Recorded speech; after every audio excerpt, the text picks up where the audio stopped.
Ar tiesa, kad rugpjūčio 1 dieną Nevėžis žais namuose? Iš tikrųjų, šiandien teko pabuvoti Lietuvos futbolo federacijai, kur su licencijavimo komiteto vadovu apie tai daug diskutavom. Ir žadėjo vadovas licencijavimo komiteto dar atvykti ir galutinai vertinti stadiono būklę. Ir jeigu jinai atitiks keliamus tos minimalius dabar jau mums reikalavimus, tai išimties tvarka leis mums žaisti.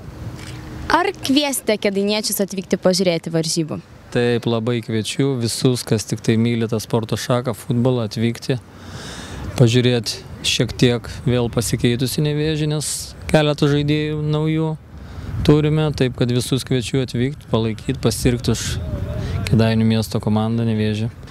Didelis komandai pliusas tai, kad jau žais daugumą rungtynių namie, tai čia aš manau mes tokią sunkią darbo dalį atlikome, važinėdami po Lietuvos miestus ir žaisdami išvykose, o dabar namie, aš manau, bus šiek tiek lengviau, nors žinoma, reikia gerbti kiekvieną varžovą ir laukia daug sunkių varžybų.